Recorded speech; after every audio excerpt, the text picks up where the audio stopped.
మనకి మహిమ కలుగును గాక. క్రమం తప్పకుండా యూట్యూబ్ ఛానల్లో దేవుని వాక్యం వింటూ బలపడుతున్న మీకందరికీ హృదయపూర్వక వందనాలు. మనలను ఎల్లప్పుడూ నడిపించుచున్న దేవునికి మనం విధేయులమై ఉండి ఆయన అనుగ్రహించే కృపయు సమాధానము మనందరము పొందుదుము గాక. ఒక చిన్న పాట, ఆ తర్వాత మనం కొండ మీద ప్రసంగంలో 3వ భాగంలోకి వెళ్దాం. సిలువలో సాగింది యాత్ర, కరుణామయుని దయగల పాత్ర. సిలువలో సాగింది యాత్ర, కరుణామయుని దయగల పాత్ర. ఇది ఎవరి కోసమో, ఈ జగతి కోసమే, ఈ జనుల కోసమే. ఇది ఎవరి కోసమో, ఈ జగతి కోసమే, ఈ జనుల కోసమే. సిలువలో సాగింది యాత్ర, కరుణామయుని దయగల పాత్ర. పాలుగారు దేహంబు పైన పాపాత్ముల కొరడాలు ఎన్నో. పాలుకారు దేహంబు పైన పాపాత్ముల కొరడాలు ఎన్నో. నాట్యమాడినారు, నడి వీధిలో నడిపారు. నాట్యమాడినారు, నడి వీధిలో నడిపారు.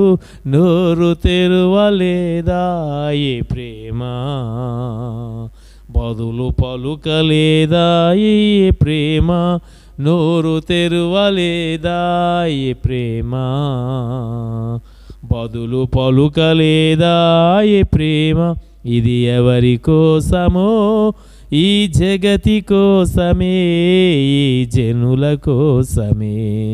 ఇది ఎవరి కోసమో, ఈ జగతి కోసమే, ఈ జనుల కోసమే. సిలువలో సాగింది యాత్ర, కరుణామయుని దయగల పాత్ర. వెనుక నుండి తన్నింది ఒకరు, తన ముందు నిలచి నవ్వింది మరి ఒకరు.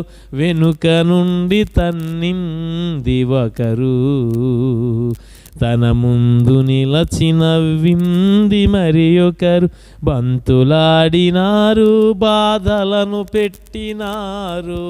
వంతులాడినారు, బాధలను పెట్టినారు. నోరు తెరువలేదా ఏ ప్రేమ,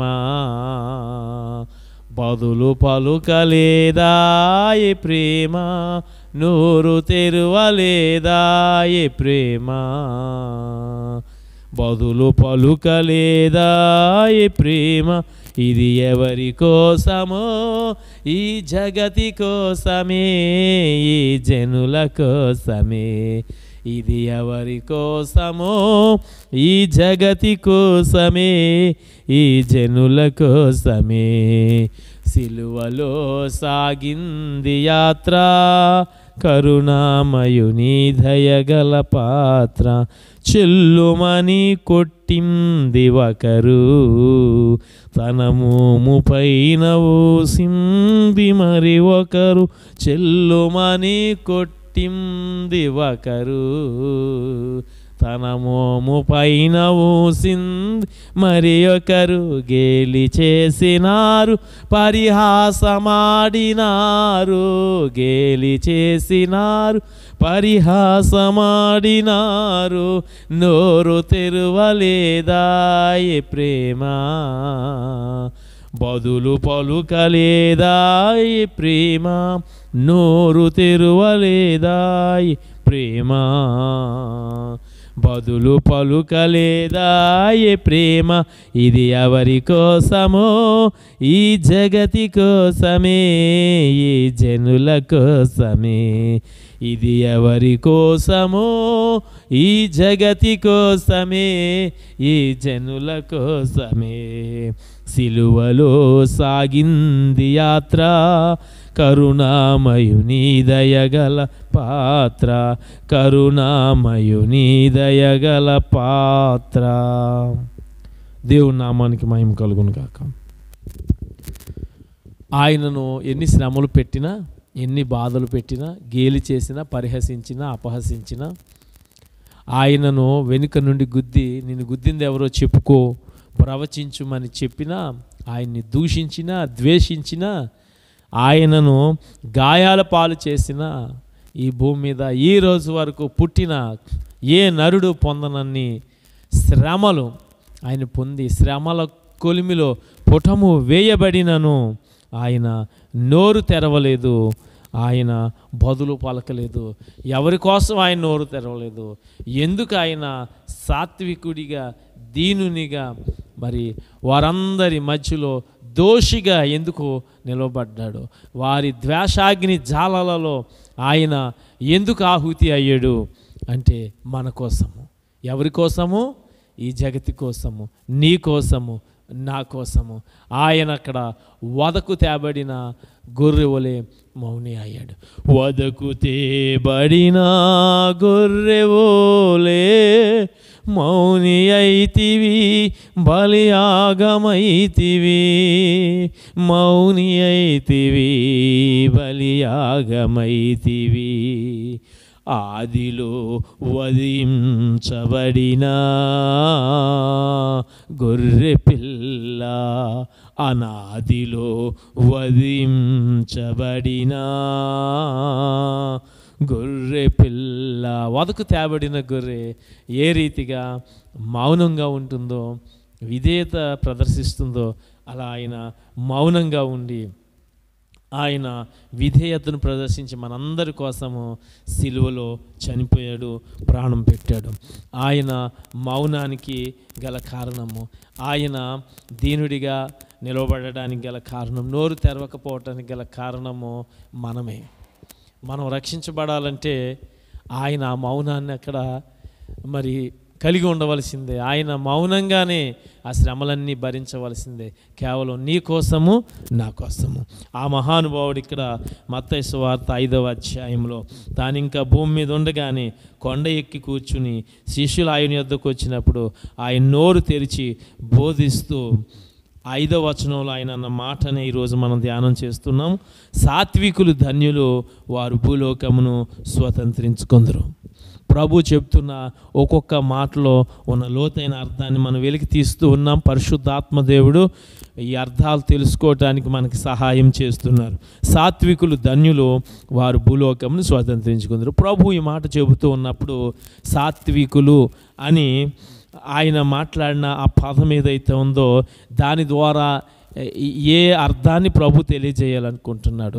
దేవుని దృష్టిలో అక్కడ ప్రభు మాట్లాడుతున్నాడు కదా, ఆ మాట్లాడుతున్నటువంటి ఆయన దృష్టిలో సాత్వికులంటే ఎవరు? కారణం వారే భూలోకాన్ని స్వతంత్రించుకుంటారని ఇక్కడ ప్రభు సెలవిస్తున్నాడు. వారు భూలోకాన్ని స్వతంత్రించుకునేవారైతే ఖచ్చితంగా సాత్వికులు అంటే ఎవరని ప్రభు అక్కడ మాట్లాడుతున్నాడు తెలుసుకోవాల్సిన బాధ్యత మన మీద ఉంది కదండి. అప్పుడే కదా మనం తెలుసుకున్నప్పుడే, ఆ జ్ఞానాన్ని మనం సంపాదించుకున్నప్పుడే మనం అలా ఉండి ఆయన అనుగ్రహించే ఆ భూలోకమును మనం స్వతంత్రించుకోగలుగుతాము.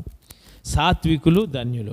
మొట్టమొదటిగా సాత్వికులు అంటే ప్రభు చెప్పేది సాధు స్వభావం గలవారు, మృదువైన స్వభావము కలవారు. చీమకు కూడా హాని తలపెట్టని స్వభావం అండి వారిది. చాలా డీసెంట్గా, చాలా క్వైట్గా, చాలా పద్ధతిగా వారు ఉంటారు. వారి స్వభావము చాలా సున్నితంగా ఉంటుంది. ఎవ్వరికి కూడా మాటతో కానీ వారు క్రియలతో కానీ ఎవరికి హాని చేసే తలంపులు వారు కలిగి ఉండరు. చాలా దయాళ హృదయము కలిగినటువంటి వారిగా వారు ఉంటారు. ఇక్కడ మత్తయి 11:29 ఒకసారి మనం చూస్తే, మత్తయి 11:29 ప్రభు అంటున్నాడు, సాత్వికుడనే మాటకి యేసుక్రీస్తు ప్రభువారు మంచి ఉదాహరణ. ఆయన ఎలా అయితే తగ్గించుకుని లోకానికి వచ్చి ఆయన 30 సంవత్సరాలు మరియ యోసేపులకు పరిచారము చేయుచు తల్లిదండ్రులకు లోబడి ఉండి ఆ తర్వాత బాప్తిస్మం పొంది 30వ ఏట పరిచర్యలోకి వచ్చి 3.5 సంవత్సరాలు ఆయన కేవలం 3.5 సంవత్సరంలో ఆయన పరిచర్యలో జీవించి మరి ఎటువంటి సాక్ష్యాన్ని ప్రజలందరికీ కనుపరిచారు. ఆయన యొద్దకు వచ్చిన వారిని ఆయన ఏ ఒక్కరిని తృణీకరించలేదు, ఏ ఒక్కరిని త్రోసివేయలేదు, వారిని రానివ్వమన్నాడు. ఒకానొక సమయంలో పిల్లలు గొడవ చేస్తూ ఉంటే శిష్యులు వాళ్ళని మందలించినప్పుడు ప్రభు చెప్పిన మాట ఏంటో తెలుసా? చిన్న పిల్లలు నా యొద్దకు రానీయుడి, ఇలాంటి వారిదే పరలోక రాజ్యం.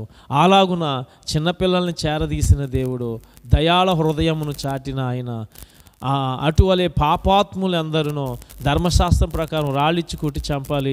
ఒక స్త్రీని పాపం ముందు పట్టమని ఒక స్త్రీని తీసుకొచ్చి ప్రభు ముందు పడేసి, ఇదిగో ధర్మశాస్త్రం ఏమను రాళ్లతో కొట్టి చంపవాలని ఆజ్ఞాపిస్తుంది, నువ్వేం చెప్తావు అని వారు ఒక్కొక్కళ్ళు తమ చేతుల్లో రాయి తీసుకుని పెట్టుకుని ఉన్న సమయంలో ప్రభు వారు ఏమీ మాట్లాడకుండా మౌనంగానే, ఆయన సాధు స్వభావి, సాత్వికుడు ఆయన, అందుచేత ఆయన ఏమీ సమాధానం చెప్పలేదు. కానీ నేల మీద ఏవేవో రాసుకుంటూ ఉన్నారు ప్రభు.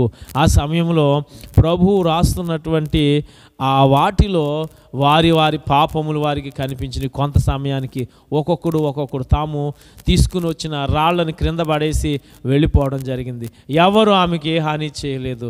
ప్రభు ఆమెను క్షమించారు. చివరికి ఎవరో ఏమీ చేయలేదని అంటే, నన్ను ఎవరు ఏమీ చేయలేదని ఆమె అన్నప్పుడు, అయితే నువ్వు వెళ్ళు, ఇక పాపము చేయకుమని చెప్పి ఎంతో ప్రేమతో సాధు స్వభావంతో ప్రభు ఆమె జీవితాన్ని బాగు చేస్తారు. ఆమె వెళ్ళి ప్రభు కోసరము జీవించింది. ఇలాగున ఎందరో అక్కడ సమరయ స్త్రీని మనం చూస్తున్నాము. ఆ బావి దగ్గరకు ఆమె వచ్చినప్పుడు ఊరి వారందరూ కూడా ఆమెను చిన్న చూపు చూసి, కారణం ఆమెలో ఉన్నటువంటి పాపమును, ఆమెలో ఉన్నటువంటి లోపాలు, ఆమెలో ఉన్నటువంటి అపవిత్రతను చూసి వారు తృణీకరించినప్పుడు, నిజమే దేవుడు పాపాన్ని ద్వేషిస్తాడు కానీ పాపిని ద్వేషించడు. మనమైతే పాపిని ఇద్దరిని ద్వేషిస్తాం.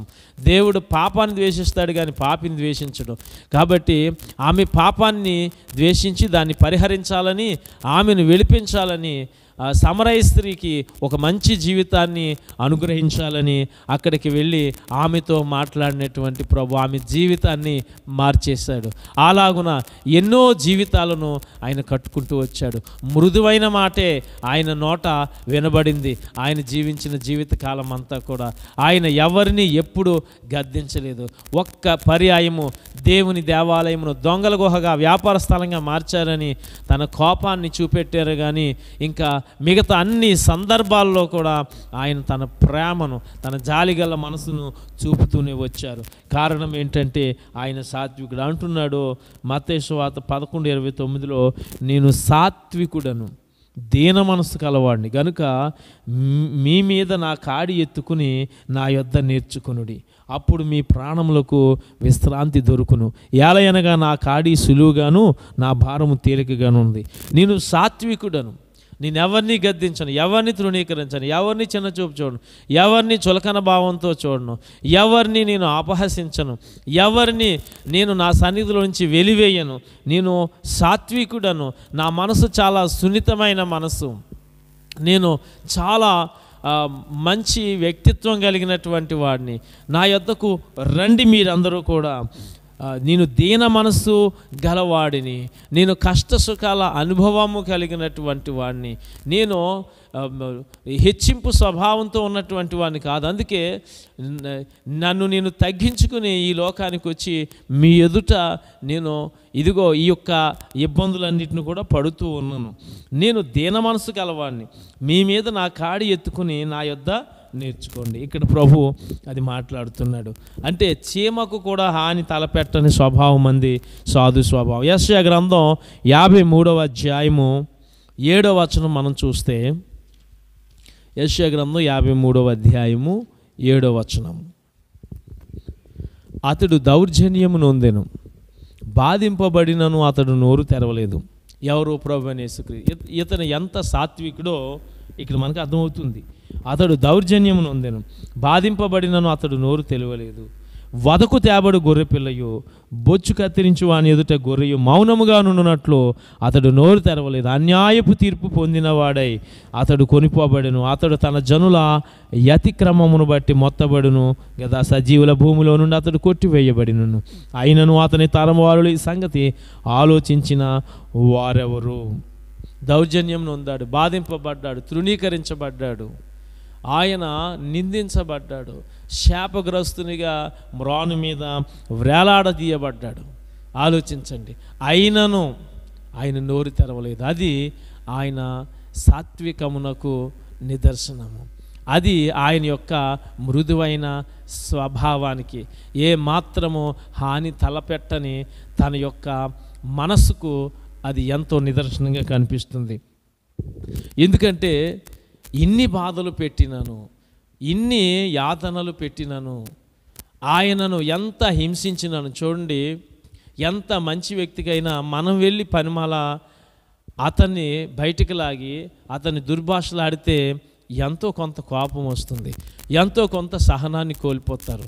మనం కూడా ప్రియులారా చాలాసార్లు దేవుని బిడ్డలమని మనం చెప్పుకుంటున్నాము, మనము యేసుక్రీస్తు ప్రభు అనుచరులమని చెప్పుకుంటున్నాము, సత్య సంబంధులమని మనల్ని మనమే పిలుచుకుంటున్నాము.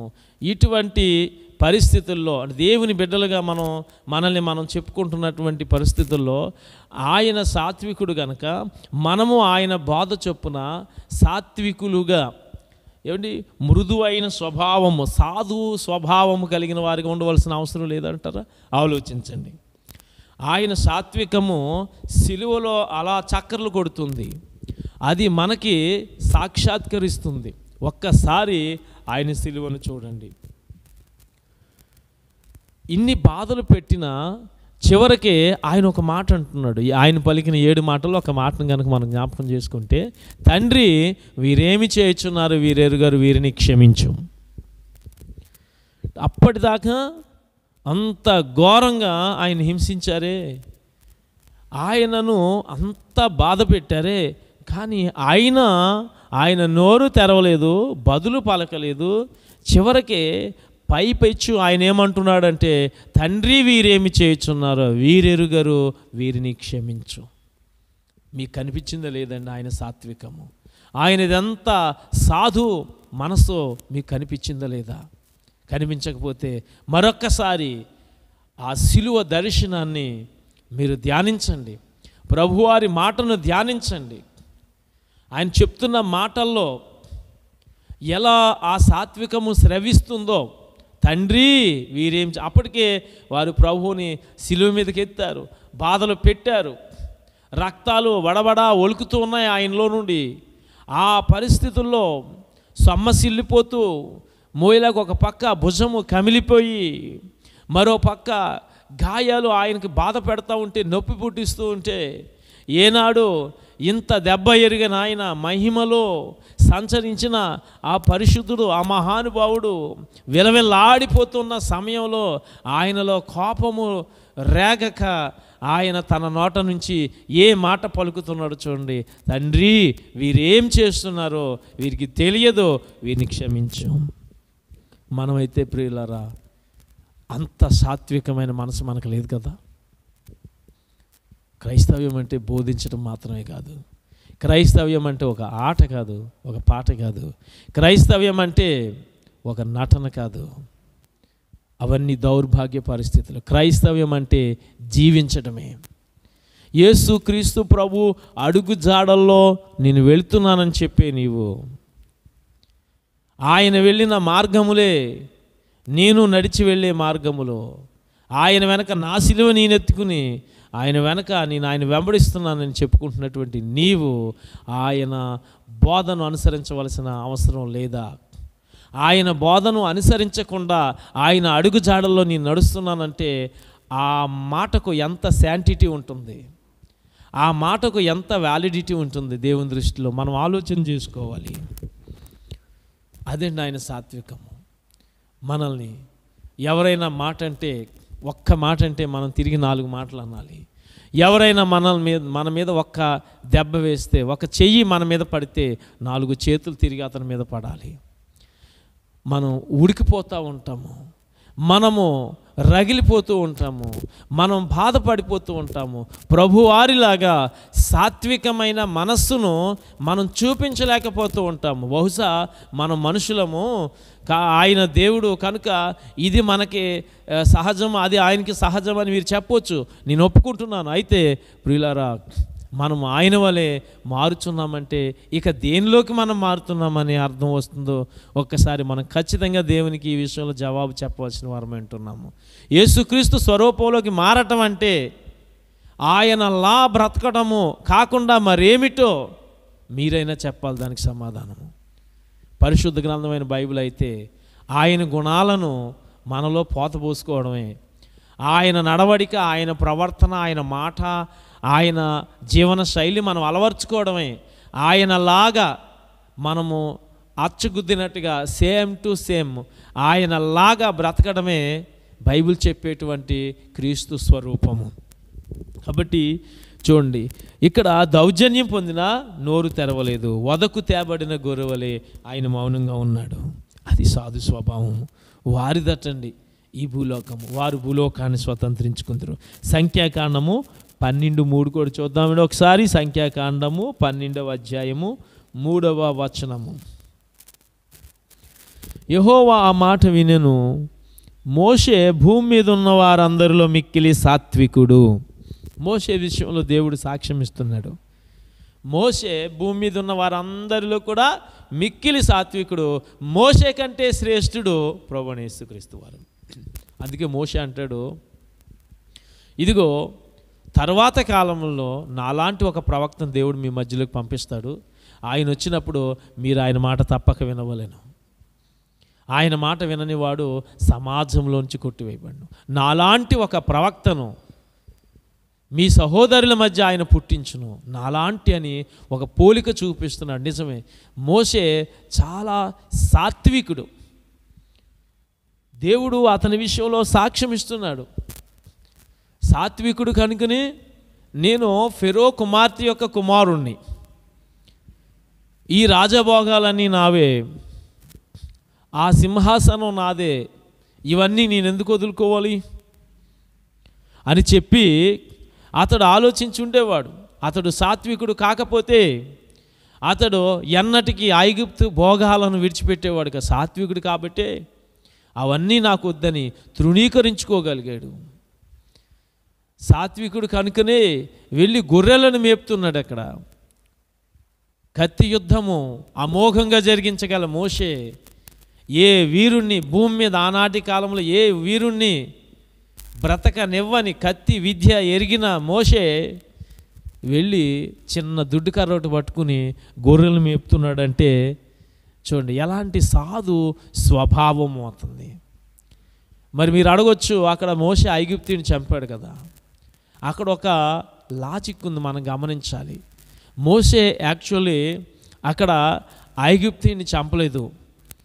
దానిలో ఉన్న ఆత్మీయ అర్థాన్ని మనం తీసుకున్నట్టయితే ఐగుప్తు వాదాన్ని చంపాడు, లౌకిక వాదాన్ని చంపాడు, ఈ లోక మనసును చంపాడు. అక్కడ హెబ్రీని బ్రతికించాడంటే అక్కడ ఒక హెబ్రీయుని కాదండి, ఆత్మీయ వాదాన్ని బ్రతికించాడు. అక్కడ ఆత్మీయ స్థితిని బ్రతికించాడు. అక్కడ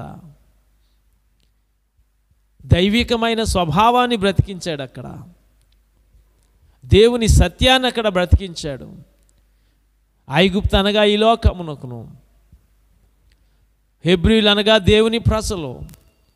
అంటే దైవికమైనటువంటి విధి విధానాలను తన భుజాన మోసుకుని ఈ లోకవాదాన్ని, ఐగుప్తు వాదాన్ని చంపినట్టుగా మాత్రమే అక్కడ మనం చూడవలసి ఉంది. అలాగున వెళ్ళి గొర్రెలను మేపుతూ ఎంతగానో ఫెరో ముందుకు వెళ్ళి ఇశ్రాయేలీల కోసం పాటుపడి, తనకు అవసరం లేకపోయినా కానీ ఇశ్రాయేలీల కోసము దేవుడు అప్పచెప్పిన పనిని నమ్మకముగా నిర్వర్తించి ఎలా ఐగుప్తు నుంచి ఇశ్రాయేలీలను దాటించాడో, అరణ్య మార్గాన్ని ఎలా నడిపించాడో మనం ఒకసారి చూద్దాము. ఆయనను ఒకానొక సందర్భంలో అతడు మనుషుడని రుజువుపరుచుకున్నాడు. ఎస్, మనుషులు ఎప్పుడు మనుషులుగానే ఉండవాలను, దేవుడు ఎప్పుడు దేవుడిగానే ఉండవాలను. యేసుక్రీస్తు ప్రభువును అనుసరించుచున్న మనము ఆయన పోలికగా మార్చబడుతూనే ఉన్నాము. ఒకానొక దినమున ఆయన వలె చేయబడతాం. కాబట్టి ఈ లోకంలో మనం జీవించినంత వరకు ఏదో లోపము మనలో ఉంటుంది. పరిశుద్ధాత్మ దేవుడు మనల్ని పరిశుద్ధపరచు వాక్యమును ఉదక స్నానము చేత కడిగి దేవుని ఎదుట పరిశుద్ధం నిర్దోష మహిమ గల సంఘంగా ఆయన మనలను నిలబెడుతున్నాడు. పాపంలో పడిపోకుండా నిలబడే శక్తి పరిశుద్ధాత్మ దేవుడు మనకి అనుగ్రహిస్తూ ఉన్నాడు. అయితే సో ఆ సాధు స్వభావాన్ని మనం చూస్తున్నాం. 1 పేతురు 3:4 చూద్దాము. 1 పేతురు 3. పేతురు కూడా చాలా చక్కగా ఈ మాటని వివరిస్తూ ఉన్నాడు. 1 పేతురు 3:4 మీకోసం చదువుతున్నాను, దయచేసి వినండి. సాధువైనట్టు అంటే 3 చదువుతాను బెటర్. అటువలే స్త్రీలారా మీరు మీ స్వపురుషులకు లోబడి ఉండుడి. అందువలన వారిలో ఎవరైనాను వాక్యమునకు అవిధేయులైతే వారు భయముతో కూడిన మీ పవిత్ర ప్రవర్తన చూసి వాక్యం లేకుండానే తమ భార్యల నడవడి వలన రాబట్టబడవచ్చు. ఒకవేళ ఎవరైనా దేవుని ఎరగని వారు ఉన్నా, లేకపోతే వాక్యానికి అవిధేయులైన వారు ఉంటే కనుక మీ ప్రవర్తన బట్టి, దేవుని వాక్యానుసారంగా మీరు నడుచుకున్నప్పుడు మీ ప్రవర్తన బట్టి మీ భర్తలు లేక భార్యలు రాబట్టబడవచ్చు అని చెప్పేసి పేతురు చెప్తున్నాడు. జడలు అల్లుకొనుటయో, బంగారు నగలు పెట్టుకొనుటయో, వస్త్రములు ధరించుకొనుటయో అను వెలుపటి అలంకారము మీకు అలంకారముగా ఉండక, జడలు అల్లుకుని బంగారు నగలు పెట్టుకుని వస్త్రాలు ధరించుకుని ఏం తిందుమో ఏం త్రాగుదమో ఏమి ధరించుదుమో అని ఈ విధమైనటువంటి ఐహిక విచారాలతో ఈ లోక మనస్సుతో ఉండక అనేటువంటిది అక్కడ చెప్తున్నాడు.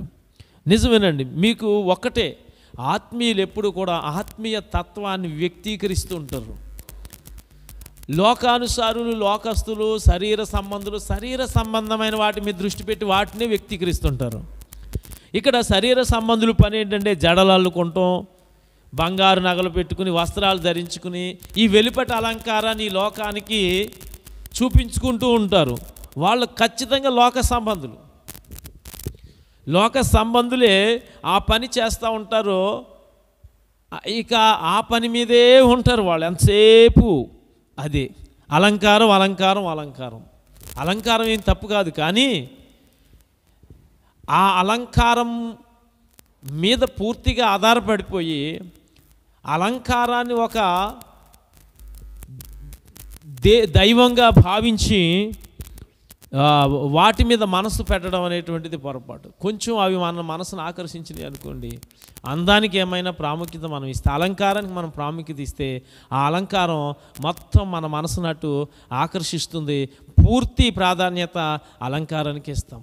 లేదా పూర్తి ప్రాధాన్యత, ఏదైనా చిన్న వ్యాపారం చేసుకుంటున్నాం అనుకోండి, దాని మీద మనం దృష్టి పెట్టినప్పుడు ఇక అదే పని మీద మనం ఉంటున్నప్పుడు కనీసం ప్రార్థన మానేసి మనం దేవుని సన్నిధిని పూర్తిగా విడిచిపెట్టేసి మరి దైవజనుడితో మాట్లాడడానికి కూడా ఏమాత్రం ఖాళీ లేనంత బిజీగా నువ్వు అయిపోయినప్పుడు క్రమక్రమంగా నిన్ను దేవుడి నుంచి పూర్తిగా ఆ వ్యాపారము నిన్ను లాగేసుకుంటుంది. అది అలంకారమైనా, అది వ్యాపారమైనా, అది ఈ లోకంలో జరిగించే ఏ జీవనోపాధి సంబంధమైనటువంటి విషయమైనా సరే దానికి ఎంతవరకు మనం ప్రాముఖ్యత ఇవ్వాలి, ఒక పరిమితి ఉంటుంది, అంతవరకే మనం ఇవ్వాలి. అంతకు మించి ఎక్కువ దృష్టి దాని మీద పెడితే అది ఏదైనా, నీ మరలా చెప్తున్నా, అలంకారమైనా అది వ్యాపారమైనా అది ఏదైనా దానికి ఒక పరిమితి ఉంటుంది, దానికి ఒక సరిహద్దు ఉంటుంది. అది మనం ఎప్పుడూ దాటకూడదు. అది దాటినప్పుడు క్రమక్రమంగా మనం దానికి లోబడతాం తప్ప దేవునికి మనము లోబడలేం, దేవునితో స్నేహం చేయలేం. లోక స్నేహము దేవునికి వైరమని మనం గుర్తుపెట్టుకోవాలి. కాబట్టి వెలుపటి అలంకారం మీకు అలంకారంగా ఉండక సాధువైనట్టు అంటే వెరీ వెరీ వెరీ సింపుల్. మీకు ఏమైనా ఉండొచ్చండి, ఎంతైనా ఉండొచ్చు, కానీ అవన్నీ నువ్వు చూపించవలసిన అవసరం లేదు. సాధువైనట్టు అనగా చాలా సింపుల్గా, జెంటిల్గా సాధువైనట్టు. ఒకవేళ నేను నా కలిగి ఉన్న దాన్ని చూపించుకుంటే కొంతమంది కలిగి లేని వారు దాని వలన ఇబ్బంది పడి వారి మనసులో చివుక్కుమని గాయపడతాయేమో, అందుచేత నా వల్ల ఏ హృదయం గాయపడటానికి వీల్లేదు. ఒకవేళ అసూయ పెట్టుకున్నా నేను వాళ్ళని ప్రభావితం చేసిన వ్యక్తిని అవుతాను, నన్ను ద్వేషించినా నేను వాళ్ళని ప్రభావితం చేసిన అవుతాను, లేక ఎవరైనా చిన్నబుచ్చుకున్నా నేను ప్రభావితం చేసిన వ్యక్తిని అవుతాను. కాబట్టి నా వల్ల ఎవరు కూడా మంచికి ప్రభావితం అవ్వాలి తప్ప చెడుకి కానీ లేక నా వల్ల ఎవరో గాయపడకూడదు, అలాంటి రీతిగా నేను వారిని ప్రభావితం చేయకూడదు అనుకుని ఏమండి సాధువైన వ్యక్తి ఏం చేస్తారు? సాధువైనట్టు మృదువైనట్టునైన గుణమును అక్షయాలంకారము గల మీ హృదయపు అంతరంగ స్వభావం మీకు అలంకారంగా ఉండాలి. ఇదండి మనకు ఉండాల్సింది. సాధువైనట్టి మృదువైన, చాలా నెమ్మదిగా, చాలా డీసెంట్గా, డిగ్నిఫైడ్గా, అలాంటి గుణాలని అక్షయ అలంకారం అండి అవి, వాటిని మనం ధరించాలండి. ఈరోజు ఏ అలంకారం కనిపిస్తుందో నేను ప్రత్యేకంగా మీకు చెప్పక్కర్లేదు అనుకుంటున్నాను. మీకు తెలుసు ఎటువంటి అలంకారం మనకు కనపడుతుందో. కానీ ఈ అలంకారం మనకుందా? పేతురు చెబుతున్న అలంకారం మనకుందా? ఈ అలంకారమే కదా అక్కడ ప్రభు చెప్తున్నాడు, సాత్వికులు, దాని సాత్వికము అనేది ఒక అలంకారము. దాన్ని గనక మనం కలిగి ఉన్నట్లయితే అప్పుడే మనం భూలోకాన్ని స్వతంత్రించుకోగలుగుతాం. భూమి మీద ఏదైనా మనము స్వాధీనం చేసుకోగలుగుతాం. మన శత్రువుల గవిని మీద మనం కాలు పెట్టగలుగుతాము. మన విరోధి చూచుచుండగా ఆయన మనకు భోజనపు బల్ల సిద్ధం చేస్తాడు. కాబట్టి ఇలాంటి అలంకారం గురించి ప్రభు మాట్లాడుతున్నాడు.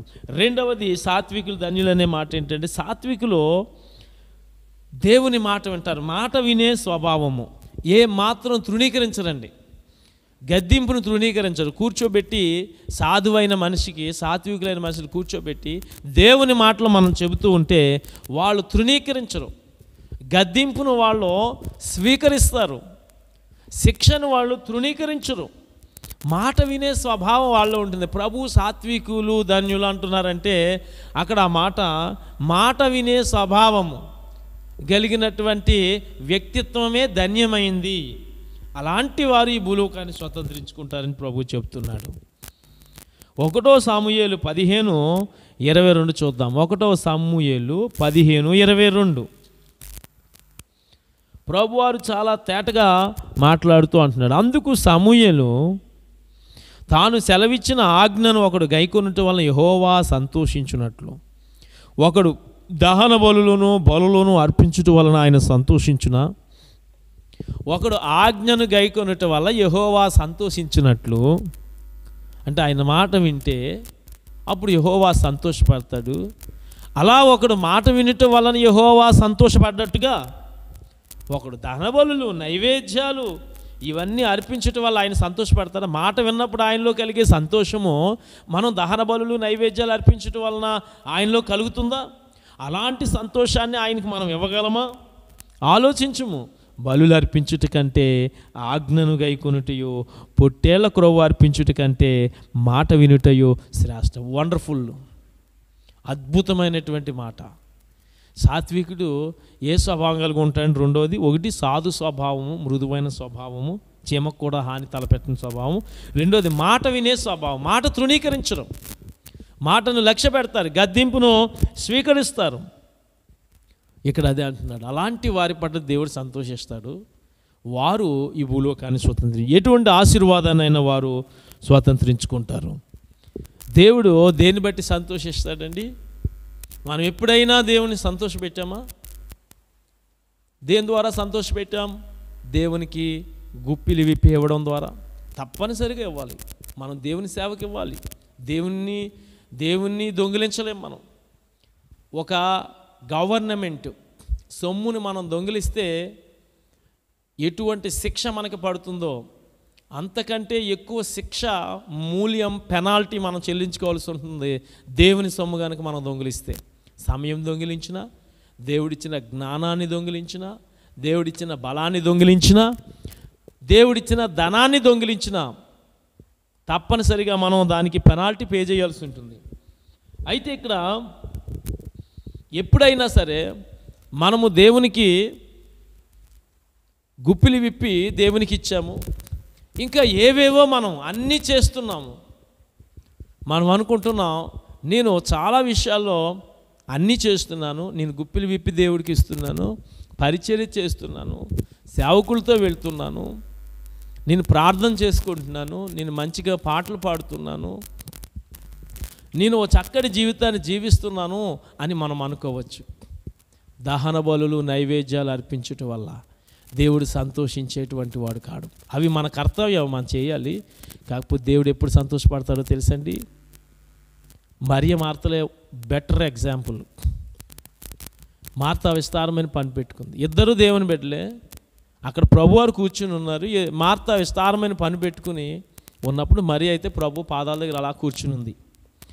మార్త పని చేసి అలసిపోయి ప్రభువారి దగ్గరికి వచ్చి, అయ్యా నీకు చింత లేదా, నేను ఒక్కదాని ఇక్కడ కష్టపడతా ఉన్నాను, మరియకి చెప్పొచ్చు కదా నాకు వచ్చి హెల్ప్ చేయమని అని ప్రభుతో ఆమె అన్నప్పుడు ప్రభు ఏమన్నాడు తెలుసా? మార్త, నువ్వు విస్తారమైన పని పెట్టుకుని దానిలో మునిగిపోయావు, మరియ ఉత్తమమైన దానిని ఏర్పరచుకుంది. మార్త చేసేది కూడా పరిచర్యే. ఆడికి వచ్చే వాళ్ళకి మరి కార్యక్రమం పూర్తయిన తర్వాత భోజనాలు అవసరం కదా, పని చేసుకోవాలి. కానీ దానికంటే కూడా ప్రాముఖ్యమైన పని ఒకటి ఉంది. ఆ ప్రాముఖ్యమైన పని కంటే ఈ విస్తారమైన పని, ఇంట్లో పని, ఆ వచ్చిన వారి కొరకు పని విషయంలోనే దృష్టి పెట్టింది. కానీ మార్త అందరికీ సేవ చేయడానికి మార్త ఇష్టపడింది. కానీ దేవుడే వచ్చి తనకి సేవ చేస్తూ ఉంటే ఆ సేవలో భాగ్యం పొందుకోవటానికి ఆమె ఆ ప్రాముఖ్యతను గుర్తించలేకపోయింది. విస్తారమైన పని పెట్టుకుంది. అది దేవుని పనిలానే ఉంటుంది, అవి చెయ్యాలి. కానీ మొదట దేవుని వాక్యాన్ని మనం వినాలి. ఆ తర్వాతే రెండవది, మనం ఏ పరిచర్య చేసినా ఏవి దేవుని సంతోషపరచలేము. మనం ఏం చేసినా దేవుని సంతోషపరచలేము. అవి మన బాధ్యతలు, మన కర్తవ్యాలు, మనం చేయాల్సిందే. ఏం చేస్తే మనం దేవుణ్ణి సంతోషపరచగలుగుతాము, ఏం చేస్తే దేవుని దృష్టిలో మనం సాత్వికులం అవుతాం, ఏం చేస్తే సాత్వికులమై భూలోకాన్ని స్వతంత్రించుకుంటామంటే దేవుని మాట వినాలి. ఈరోజు గుండెల మీద చెయ్యేసి నేను దేవుని మాట వింటున్నాను, ఆయన వాక్యానుసారంగా నడుచుకుంటున్నాను, ఉపదేశ క్రమంలో నేను జీవిస్తున్నాను అని మనం చెప్పగలమండి? ఒకవేళ మనం చెప్పొచ్చు, మాటే కదా, ఎస్ నేను అలాగే ఉన్నాను సేవకుడా అని నువ్వు చెప్పొచ్చు. దేవుని తూకంలో ఎంతవరకు నువ్వు నిలుస్తావో ఆలోచన చేయి. దేవుని మాట వినడం ప్రాముఖ్యం. ఆయన మాట వింటే, ఎందుకంటే సాత్వికుడు ఏం చేస్తాడు, తనకున్న మృదువైన స్వభావాన్ని బట్టి కూర్చోబెట్టి చెప్తే అతడు వింటాడు. ఇవాళ ఈ భూలోకంలో ఎంతమంది సాత్వికులు ఉన్నారో, ఎంతమంది దేవుని మాట వింటున్నారు, అన్నీ చేస్తున్నారు, అన్నీ చెందుతున్నారు, కానీ దేవుని మాట వినడానికి మాత్రము ఎవరు మొగ్గు చూపడం లేదు, ఎవరు ముందుకు రావడం లేదు. అబ్బో ఉపదేశమా, ఉపన్యాసమా, అమ్మో ఎస్ పాటల్లో ఉద్యమం ఉంటుంది కాబట్టి, ఆరాధనలో ఉద్యమం ఉంటుంది కాబట్టి, ఆరాధన వర్షిప్ ఓకే, వెరీ నైస్, చాలా బాగుంటుంది, ఉద్యమంగా ఉంటుంది. అలాగే ప్రార్థనలో కూడా ఎస్ నీకు బెనిఫిట్ ఉంటుంది, నీ కోసం ప్రార్థన చేస్తారు కదా, ఈ బిడ్డని దీవించయ్యా, ఉన్నత స్థలముల మీద నడిపించయ్యా, నీ గుప్పిలి విప్పి సమృద్ధి, నీకు ఉపయోగం ఉంటుంది కాబట్టి ప్రార్థన ఓకే. వాక్యం అనేది అది దేవుడు మాట్లాడేది. ఆ టైం వచ్చేటప్పటికి వర్షిప్లోనూ ప్రేయర్లోనూ మనుషులందరూ ఇన్వాల్వ్ అవుతారు, ఒక్క వాక్యంలో మాత్రమే పూర్తిగా దేవుడు ఇన్వాల్వ్ అవుతాడు. ఉపదేశం చెప్పేటప్పుడు దేవుడు ఆయన దాసుని మరుగు చేసి మాట్లాడుతూ ఉంటాడు.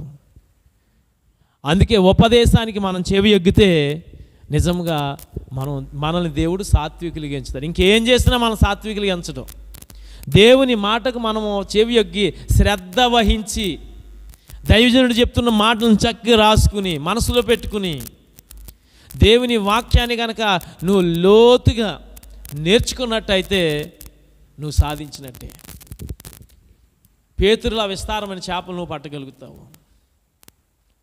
నిశ్చయముగా నువ్వు మరియలాగా ధన్యురాలవుతూ ఉత్తమురాలవని, ఉత్తముడవని పేరు పొందుతావు.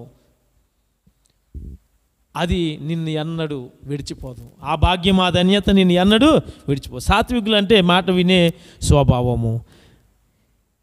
అందుకే ప్రసంగి 5:1 మనం చూస్తే, ప్రసంగి 5:1, నీవు దేవుని మందిరానికి పోయినప్పుడు నీ ప్రవర్తన జాగ్రత్తగా చూచుకొనుము. బుద్ధిహీనులు అర్పించినట్లుగా బలి అర్పించుట కంటే సమీపించి ఆలకించుట శ్రేష్టము. నీవు దేవుని మందిరానికి పోయినప్పుడు ప్రవర్తన సాత్వికముగా ఉండడం అంటే సత్ప్రవర్తన కలిగి ఉండడమే కదండి. నువ్వు దేవుని మందిరానికి పోయినప్పుడు నీవు బుద్ధిహీనులు అర్పించినట్టుగా బలి అర్పించదు. అంటే బలి అర్పించే వాళ్ళందరూ బుద్ధిహీనులా? ఇక్కడ జ్ఞాని ఏం చెప్పదలుచుకున్నాడంటే, దేవుని మాట వినకుండా ఇంకేది చేసినా వాళ్ళ బుద్ధిహీనులే జ్ఞాని దృష్టిలో.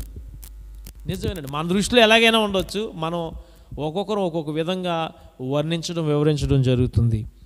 ఇదే జ్ఞాని దృష్టిలో మాత్రం దేవుని మాట వినకుండా దాని ప్రకారం నడవకుండా అతడు ఎప్పటికీ బుద్ధిమంతుడు కాలేడు, ఇంకేం చేసినా కానీ.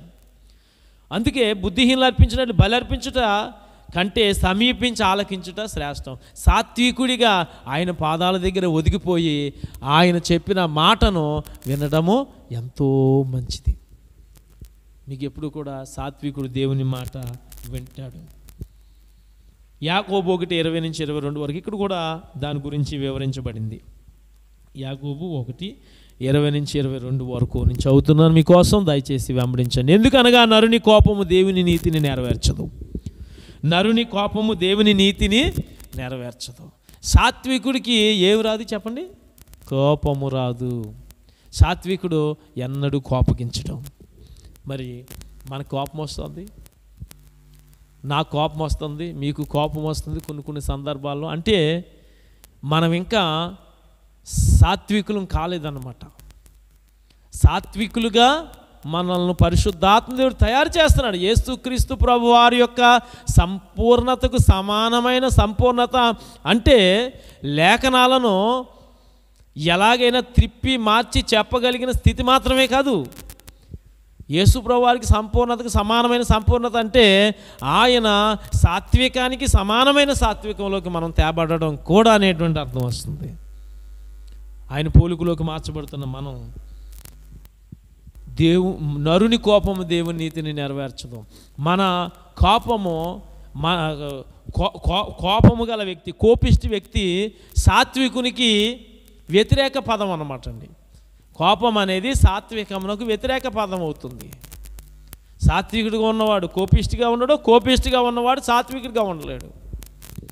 ఇవాళ 100కి 99 మంది దేవుని బిడ్డలు అందరూ కూడా కోపిష్టులే కానీ సాత్వికులు కాదు. ఈ మాటలు వింటున్న మనం మారాల్సిన అవసరం ఉంది.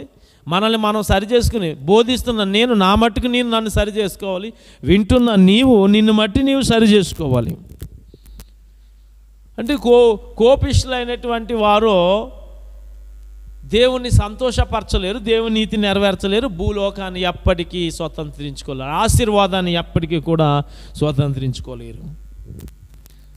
అందుకే ప్రియ సహోదరులారు, మీరు ఈ సంగతి ఎరుగుదురు గనుక ప్రతి మనుషుడు వినుటకు వేగిరపడివాడును, మాటలాడుటకు నిదానించువాడును, కోపించుటకు నిదానించువాడునై ఉండవలెను. ఇదండి సాత్వికం యొక్క రెండవ పరిపూర్ణ అర్థం. ఏంటంటే మాట వినే స్వభావం ఎలా ఉండాలట? ఒక విశ్వాసి, నా ప్రియ సహోదరులారా 19వ వచనం 1వ అధ్యాయం యాకోబు రాసిన పత్రిక, మీరు ఈ సంగతులు ఎరుగుదురు కనుక ప్రతి మనుషుడు వినుటకు వేగిరపడివాడును. వినటానికి వేగిరపడతాడండి సాత్వికుడు. మాట్లాడడానికి నిదానిస్తాడు, తక్కువ మాట్లాడతాడు, ఎక్కువ వింటాడు. అంటే చెవికి ఎక్కువ పని చెప్తాడు సాత్వికుడు, నోటికి తక్కువ పని చెప్తాడు. కోపించుటకు నిదానిస్తాడు, తొందరగా కోపపడ్డు. ఎందుకంటే కోపం ఎప్పుడు దేవుని నీతిని నెరవేర్చదు, కోపం ఎప్పుడు మంచిది కాదు మనకి. మన జీన్స్ని బట్టి, మన శరీర స్వభావాన్ని బట్టి, పేరెంట్స్ నుంచి అనగా తల్లిదండ్రుల నుంచి మనకి వచ్చినటువంటి ఆ యొక్క బ్లడ్ని బట్టి మనలో సహజంగా కొంతమంది చాలా సాత్వికంగా ఉండగలుగుతారు. సహజంగా కొంతమంది చాలా వెంటనే కోపానికి గురవడం జరుగుతుంది. కానీ ఎప్పుడు కూడా కోపము మంచిది కాదు. కోపం ఎప్పుడు కూడా మనకి మేలు చేయదు. కోపాన్ని మనం చంపాలి, కోపాన్ని మనం సంహరించాలి. దేవుని సన్నిధిలో సజీవ బలిగా, సజీవ యాగంగా మన శరీరాన్ని సమర్పించడం అంటే మన శరీరంలో ఉన్న ఒక్కొక్క చెడ్డ గుణాన్ని బలిపీఠం మీద బలివ్వడమే. ఆ విధంగా సంపూర్ణంగా ఈ శరీరాన్ని ఆయనకి సజీవ యాగంగా అర్పించాలి. ఈ శరీరంలో ఉన్నటువంటి ప్రతి కార్యాన్ని, శరీర కార్యాన్ని ఆయన సన్నిధిలో బలిచ్చి శరీర క్రియలన్నింటినీ చంపి ఆత్మలో జీవించడమే సజీవ యాగంగా మనల్ని మనం ఆయనకి సమర్పించుకోవడం. కాబట్టి వినటానికి వేగిరపడాలి, మాట్లాడడానికి నిదానించాలి, కోపించుటకు చాలా చాలా నిదానించాలి. అది సాత్వికుడికి ఉండే లక్షణాలు. అలాంటి వారిదే ఈ భూలోకాన్ని వారు శుద్ధించుకుంటారు. ఎందుకనగా నరుని కోపం దేవుని నీతి నెరవేర్చదు.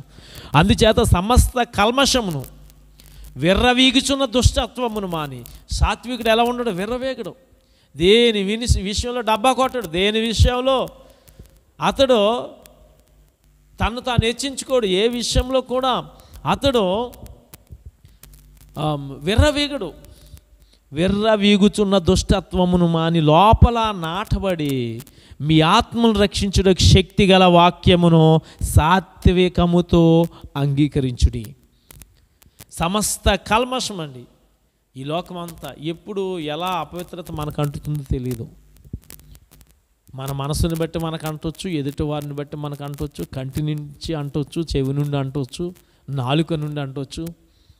ఈ ఇంద్రియాలు ఎప్పుడు ఎలా ప్రభావితమవుతాయో, ఎలా ఆకర్షణకు గురవుతాయో, ఎలా అపవిత్రత బురద మన మీదకి జిమ్ముతుందో, ఏ విధంగా మనకి కల్మషం తోస్తుందో మనకి తెలియదు. కాబట్టి సమస్త కల్మషం విర్రవీగుచున్న దుష్టత్వం మనలో ప్రతి ఒక్కరు కూడానండి తక్కువ మాట్లాడాలి. చాలా చాలా తక్కువ. 100 మాటలకు ఒక్క మాట మనం చిన్న సమాధానం చెప్పాలి. అలా తక్కువ మాట్లాడుతూ లోపల నాటబడాలి. మన లోపలండి వాక్యము మంచి నిలబడ్డ విత్తనాలు చూడండి 30, 60, 100 ఎలా ఫలించాలో లోపల వాక్యం నాటబడి రక్షించుటకు శక్తి గల వాక్యమును సాత్వికంతో అంగీకరించుడి. మనకు తెలుసు సాత్వికుడు మాట వింటాడని. రక్షించుటకు శక్తి గల వాక్యం. మనం రక్షించే శక్తి దేనిలో ఉంది చెప్పండి? ఇది జీవవాక్యం.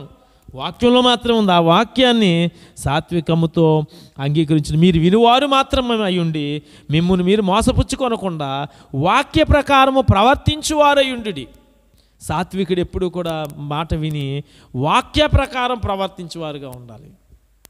సంస్థల ప్రకారం కాదు, సహవాసాల ప్రకారం కాదు, మనుషుడి ఆజ్ఞలు, బోధలు, ఆచారాలు, పద్ధతులు, మానవ విధులు, కట్టడాలను బట్టి కాదు, ఈ లోక మూలపాఠాలను బట్టి కాదు, వాక్య ప్రకారం మనం ప్రవర్తించేవారుగా ఉండాలని దేవుని వాక్యం మనకు జ్ఞాపకం చేస్తుంది. ఇదండి సాత్వికం అనే మాటకి రెండవ అర్థం.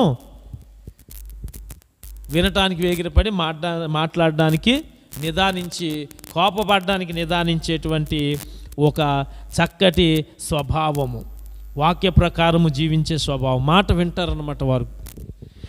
మూడవ అర్థము సాత్వికం అంటే సత్ప్రవర్తన, మంచి ప్రవర్తన. వాళ్ళు చాలా చక్కటి వ్యక్తులండి. వాళ్ళు మంచి సాక్ష్యం వాళ్ళు కలిగి ఉంటారు. 1 కొరింథీ 15:33-34 వరకు ఒకసారి మనం చూద్దాం. 1 కొరింథీ 15:33 నుండి 34 వరకు.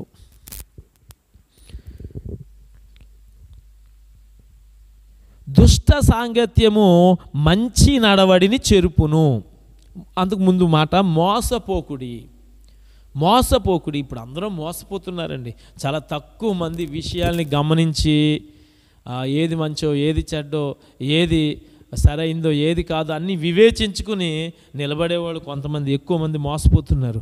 దుష్ట సాంగత్యం మంచి నడవడిని. మంచి నడవడి అంటే సాత్వికము అంటే మంచి నడవడి, సత్ప్రవర్తన అని అర్థం వస్తుంది అనమాట అండి. ఒక క్రియ. సాత్వికం అనేటువంటిది ఒక భావం కాదండి, అది ఒక క్రియ, ఒక సత్క్రియ, ఒక మంచి ప్రవర్తన. దుష్ట సాంగత్యం మంచి నడవడిని చెరుపును. నీతి ప్రవర్తన గలవాడు. చూస్తారు ఇక్కడ వచ్చింది. సాత్వికుడు ఏం చేస్తాడు? నీతి ప్రవర్తన గలవాడై మేల్కొని పాపము చేయుడు. నీతి ప్రవర్తన గలవారై మేలుకుని పాపము చేయకుడి. దేవుని గురించిన జ్ఞానము కొందరికి లేదు, మీకు సిగ్గు కలుగుటకై ఇట్లో చెప్పుచున్నాను. దుష్ట సాంగత్యం మంచి నడవడిని చెరిపేస్తుంది. దుష్టులతో మనం సహవాసం చేస్తే bad company ruins good attitude. మన చుట్టూ 10 మంది చెడు సహవాసం ఉందనుకోండి, ఒక మంచి వ్యక్తిగా నువ్వు ఉంటే చాలా తొందరగా ఆ 10 మంది నిన్ను చెరుపుతారు. వారు చాలా తొందరగా నిన్ను ఆకర్షించుకుంటారు. నువ్వు పాడైపోవటానికి అవకాశాలు ఉన్నాయి. దుష్ట సహవాసము, మన చుట్టూ ఉన్నటువంటి పరిస్థితులు, మన చుట్టూ ఉన్నటువంటి మనుషులు మనల్ని ప్రభావితం చేస్తారు. వారు పరిశుద్ధులైతే మనం పరిశుద్ధులుగా మారటానికి అది ఉపకరిస్తుంది. వారు దుష్ట సహవాసం కలిగిన వారైతే, వారు చెడ్డవారైతే, వారు భక్తిహీనులైతే మన మీద వాళ్ళ దుష్ప్రభావం చూపిస్తారు. వాళ్ళు పరిశుద్ధులైతే మన మీద సత్ప్రభావాన్ని మన మీద చూపించగలుగుతారు. సో మన చుట్టూ ఉండేవారిలాగా మనం మారిపోతాం అనేటువంటిది ఇక్కడ చెప్పేది. ఈ సాత్వికుడు ఏం చేస్తాడు? ఏ సాంగత్యం చేస్తాడు? దుష్ట సాంగత్యం చేయడు. తను పరిశుద్ధుల సహవాసం కలిగి, దేవుని సహవాసం, తన కుమారుడి సహవాసంలోకి మనల్ని పిలిచిన గొప్ప దేవుడు, నమ్మదగిన వాడని దేవుని సహవాసంలో అతను ఉంటాడు. కొలస్సీ 4:6 కూడా చదువుదాం. కొలస్సీలకు రాసిన పత్రిక 4వ అధ్యాయము 6వ వచనం.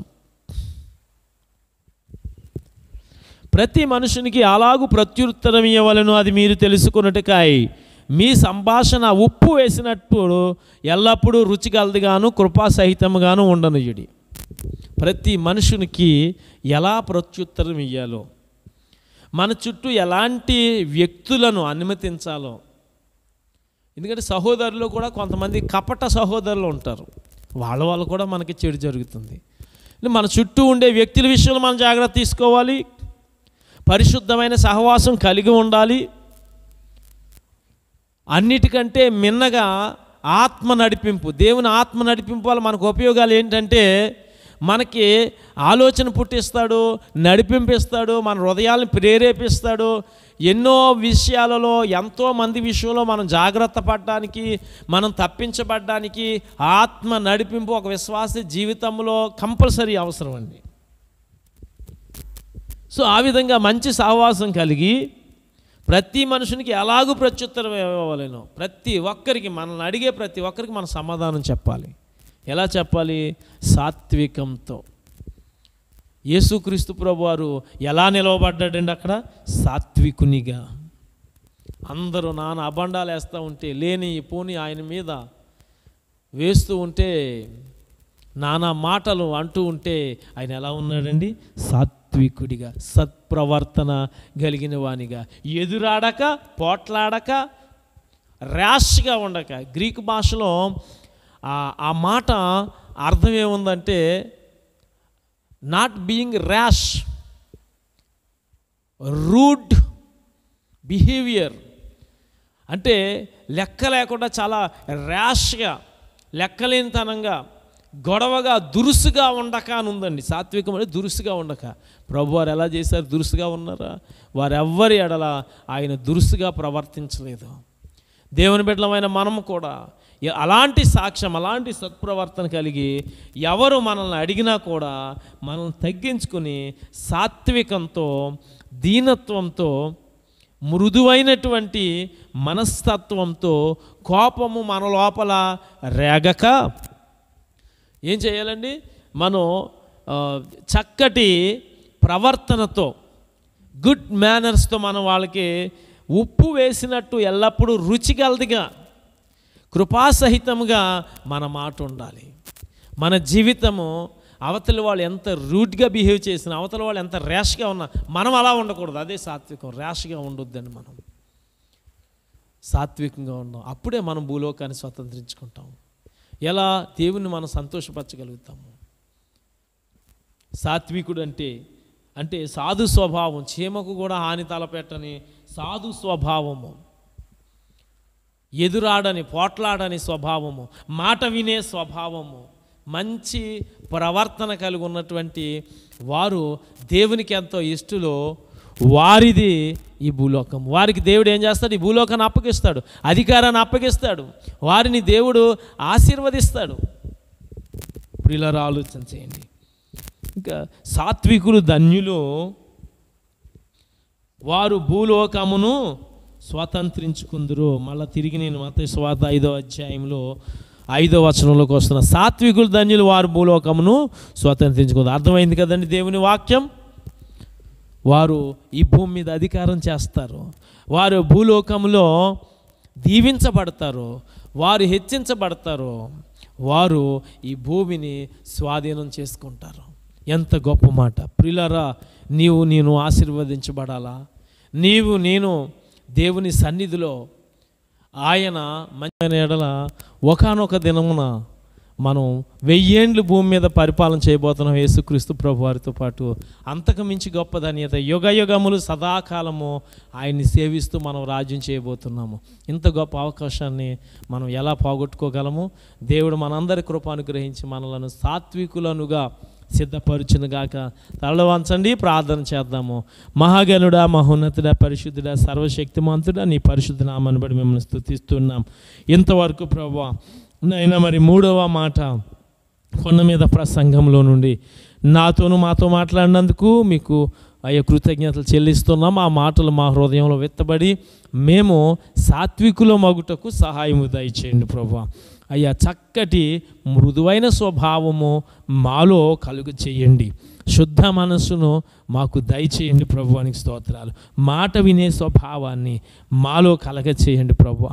సత్ప్రవర్తన మేము కలిగినటువంటి వారమై తండ్రి, మాలో కోపము రేగక మంచి సాక్ష్యముతో మంచి ప్రవర్తన మేము కలిగిన వారమై తండ్రి, సాత్వికులముగా నీ యొద్ద సాక్ష్యమును పొంది నిన్ను సంతోషపరచుచు నీవిచ్చే ఈవులను ఈ భూమి మీద మేము పొందుకుని ఈ భూమిని స్వతంత్రించుకుంటానికి సహాయం అనుగ్రహించమని మహిమ ఘనతా ప్రభావములు మీకే ఆరోపించు యేసు పరిశుద్ధ నామమును అడిగి మిక్కిలి వేడుకుంటున్నాము తండ్రి.